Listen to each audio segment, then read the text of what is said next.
welcome you guys to another episode of the Dreamerspro Show, where we cover everything from sports, hot topics, classic debates, entertainment, and when we give you guys a fresh perspective on things and how we see them. And today we'll be talking about the Lakers. So before we get into it, please make sure you go ahead and like the video and subscribe to the channel. So yesterday, what happened? The Los Angeles Lakers played against the in-town rivals, so to speak, in the Los Angeles Clippers, right? And of course, whenever the Lakers and the Clippers play, it's usually a spectacle. Everyone wants to see it because of all of the hype that went into that rivalry, quote unquote. Those not a real rivalry because they never actually met in the playoffs. And the Lakers have 17 championships to the Clippers 0. So it's not a real rivalry in that sense. Although in the regular season, these two teams, it's always exciting to see them. Now, going into that game, I'm sure most of us thought that the Clippers were going to win that game. And in fact, that's exactly what happened. And they did so in a convention fashion. I believe they won the game 101 or so to 114, if I remember the correct score. Then, to add insult to injury, no pun intended, LeBron ended up leaving that game in the fourth quarter with what seemed to be a groin injury, right? That he suffered, and he seemed to be in discomfort.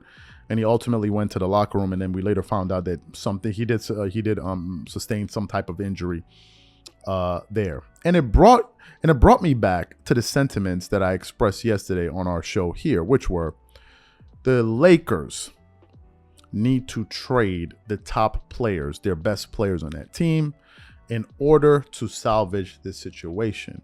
And it turns out I'm not the only one that's of this mind, because Stephen A. Smith basically felt the same way, and he went off yesterday on the Lakers and basically suggested that they do the same thing. So for those of you who missed the comments that Stephen A. Smith had to make about the Lakers, what we want to do is play it for you now and then come back and react to it. So take a listen to what Stephen A. Smith had to say here. You're going to agree with me on this. Now, I understand this is popular, what I'm about to say, and I understand the likelihood of it happening is slim to none, because we're talking about a Lakers franchise here. But based on what we have seen, Tim, combined with what you just articulated, okay, that their ceiling is number 9 at best, et cetera, et cetera. Tim Legler, I'm going to bring up something that I brought up weeks ago. I'm going to say it again. Forget Russell Westbrook for a second. I trade LeBron and Anthony Davis. Well, just said that. I'm going to see what value. They're not going anywhere, Keyshawn. Now, keep this in mind. In the 90s, Jerry West is over the franchise. Remember, he was brought to tears, y'all, because before they acquired Shaquille O'Neal, before they stole Kobe from Charlotte after Charlotte drafted him 13 overall, right? They had Eddie Jones. They had the Nick Van Exels. This is a couple of years earlier. They had the Nick Van Exels, the Eddie Jones, the Eldon Campbells of the world, whatever. They were like cardiac kids. They went out there, they balled. You know, they didn't win no championship or anything like that. But they were very entertaining. They were highly competitive. And they had their moments where people didn't see it coming. And they were incredibly proud of them. Nick Van Exel was a bad brother. You remember that, Tim Legler. What I'm saying to you is this. The Lakers ain't going nowhere. If you want to think about the future and you only got first-round picks in 27 and 29, you know what? They ain't going to do it. We know it. But I got to be honest with you. LeBron has extreme value still because he's box office.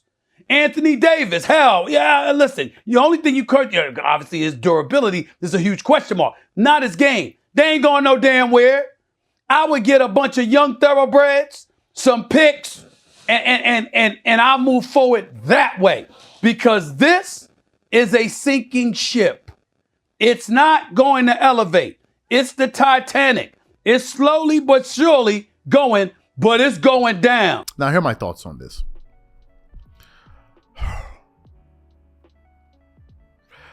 I'm not sure the current leadership group that the Lakers currently have right now in the front office, I'm not sure they have what it takes to pull off a move of this magnitude, i.e. trading LeBron or moving Anthony Davis.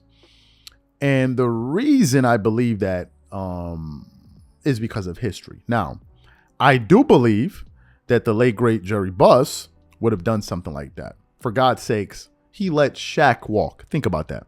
Shaq, after 3 NBA championships, he let Shaq walk. So I'm sure he would have been able to make those hard decisions. In the case of this current group, I don't see them doing something like this for a few reasons. One of those reasons is due to history, right? When Kobe was about 33, 34 years old, some people were saying that the Lakers should amnesty Kobe. And one of those people, funny enough, was the Dallas Mavericks governor, Mark Cuban.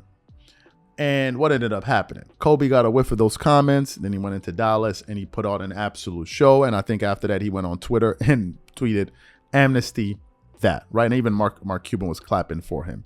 And in fact, Mark Cuban, who said that the Lakers should do that, ended up letting Dirk Nowitzki, who brought the only championship to that organization, he let Dirk retire with the Mavs. There's no way he was going to trade Dirk away in the last 2 years. I mean, it would have been a disaster. And of course, the Lakers did not do that to Kobe Bryant. And that is the reason why I don't see them doing that to LeBron.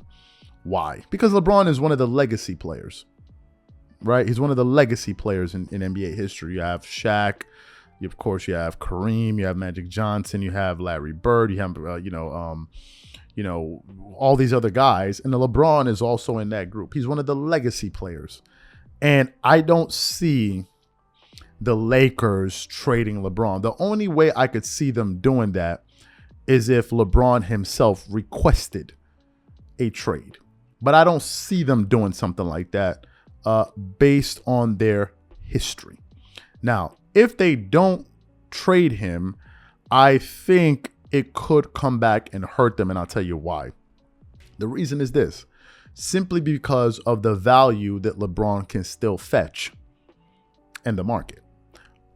Regardless of the fact that LeBron is 38 years old, he is still a very valuable player.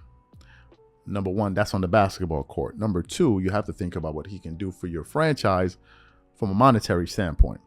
LeBron can bring the eyeballs. He can bring the televised games. He can bring the fans. He can fill up the seats. He can add to your local economy there.